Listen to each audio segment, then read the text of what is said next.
The House bill is going to add about $4 trillion to the debt ceiling. The Senate bill adds $5 trillion. There's nothing fiscally conservative about expanding the debt ceiling more than we've ever done it. I will wrap up by saying this. I don't really understand what it is that y'all plan to go back and tell your constituents. I'm glad that some of y'all decided to show up, but the reality is that you have sold your constituents out for 83 people in this country. And each of our... We're all beyond frustrated with Trump's quote, big beautiful bill, which is basically as popular as Trump is in Los Angeles right now, but few can articulate that frustration as well. It's Congresswoman Jasmine Crockett. Yes, if you're in the top 20% of Americans, you're going to get roughly a 3.7% increase in your after-tax income, really all from these tax cuts. But if you go all the way to the bottom and everything in between essentially leads you to the bottom, if you're in the bottom 20%, you actually lose $800. Why do you lose $800? You get a very small tax cut, and you get a very large cut in Medicaid and these other benefits that we were just talking about that affects the 20% disproportionately. So this is a highly regressive bill that essentially favors the wealthy, doesn't do much for the middle class, and hurts the poor. And then if you want to see this in stark comparison, if we simply eliminated the tax cuts for people making over $500,000 a year, which is roughly what President Biden was proposing, it would save $1.1 trillion. That happens to be just slightly more than the Medicaid cuts and the food stamps, or SNAP cuts, if you will, put together. So if we simply eliminated these tax cuts, we could eliminate these budget cuts on these poor people and end up, from a budget point of view, in the same place. Since the election, Democrats have often felt as if they have a hard time getting the message out, getting the word out to Americans and to voters about what Trump is doing. But that wasn't the case with this Senate bill that just passed, the quote, big beautiful bill of Trump. It was so awful that so many Americans knew it was awful. The fact is, there was a recent poll that was done and only 29% of Americans support the bill. And for good reason. It's stripping 16 million Americans off of their health care, taking food away from children, and at the same time adding to the deficit $4 trillion.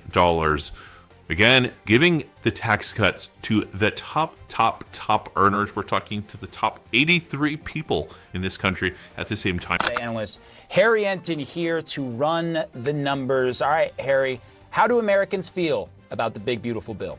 Yeah, if we're talking about adjectives, how about they think it's awful, they think it's horrible, and to quote our colleague Charles Barkley, terrible, terrible, terrible. What are we talking about here? I'm taking away life-saving healthcare.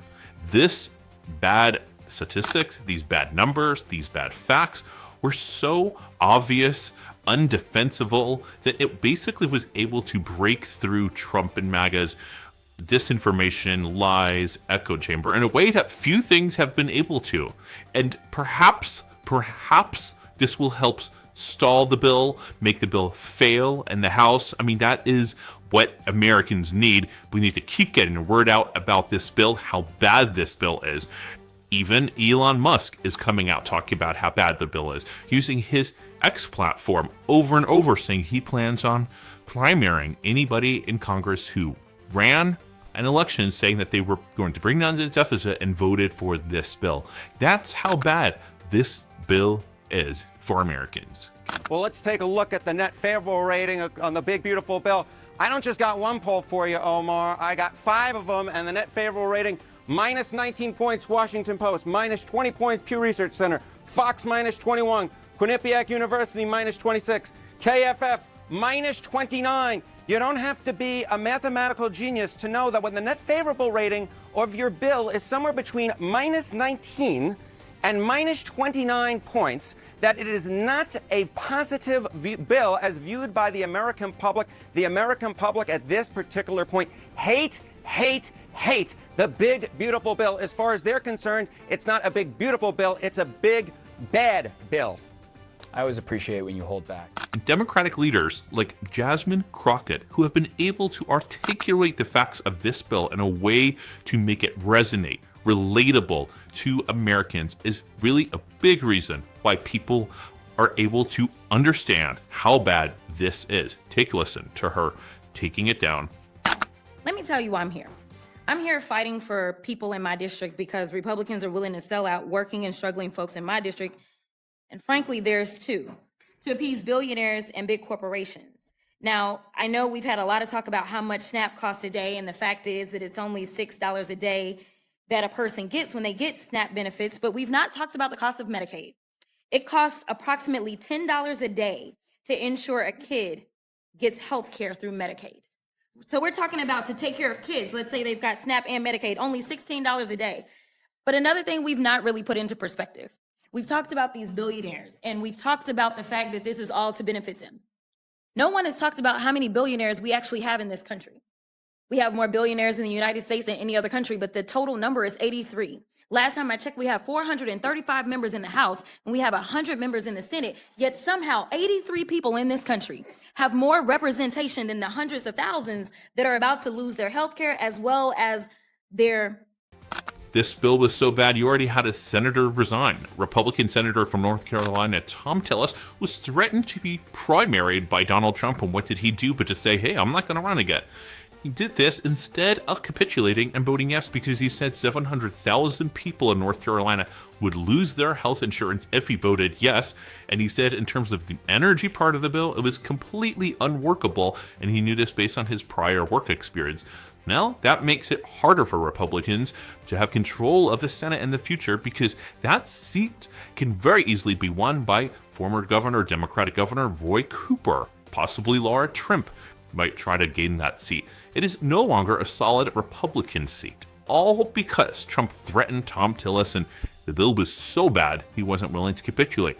Then let's talk about Alaska. Senator Murkowski tried to put a provision in the bill to carve out Alaska. She knew how bad the bill was. She knew how bad the bill was. Otherwise, she wouldn't have to put a provision in it to make sure her state wouldn't be affected by it. Of course, that got overturned by the parliamentarian.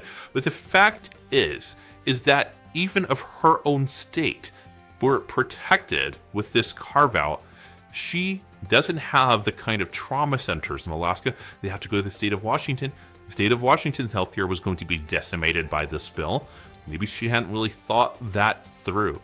And then even in the House, you already have none other than Marjorie Taylor Greene talking about how Johnson doesn't have the votes and that it is, quote, a shit show. This is how bad, and what even Republican and a MAGA diehard Trump loyalist like Marjorie Taylor Greene is calling this big, beautiful bill. And the fact that Johnson can't even get his own Republicans to support it. We're taking Medicaid away from American citizens and maybe still paying for illegal aliens. Is the House going to rubber stamp this? Is it going to be like a 24-hour turnaround, ma'am? I cannot imagine. No, I can't imagine they have the votes. There's no way that Johnson has the votes in the House for this. We're supposed to be back Wednesday morning to start voting at 9 a.m. I think that is not realistic. I just don't see how that's possible. So this is, I think it's far from over. It is really a dire situation. We're on a time clock that's been really set on us, so we have a lot of pressure. And then also given the fact that there's 435 members of Congress, and it's hard for us to get to an agreement on anything. So this whole thing is, I don't know what to call it. It's a show. And I'm sorry for saying that. I know we're not supposed to say that on the air, but that's truly what it is. Democrats aren't perfect, and lately we've been frustrated with the leadership of the party. But when you take a look at how these two parties approached this bill and the fact of the matter of people who are having real life consequences, people who are going through cancer treatments or people who have heart problems or diabetes or any kind of other chronic illness, and they are now going to have their health care stripped away by this bill. The reaction to that from the Republican, like Johnny Erst, saying everyone is going to die. And then you take a look at what Senator Elizabeth Warren put out. After the 26 hours the Democrats put on the Senate floor trying to stop the bill for the everyday Americans who are going to suffer from this, and her kind of emotional statement coming from the heart, not as a politician, but as a person, as a human being who has spent her whole life fighting for people who aren't on that Senate floor, who do not have that voice. I mean, take a listen to what she says and then tell me whether or not you think all the parties are the same. Leaving the Senate now. At the end of the vote, when the Republicans won, they cheered.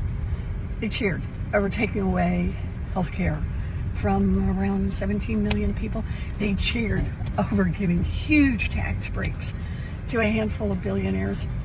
They cheered over running up the national debt by another $3.5 trillion. You know, this bill is bad. It's bad economically. It's bad morally. This bill is just wrong.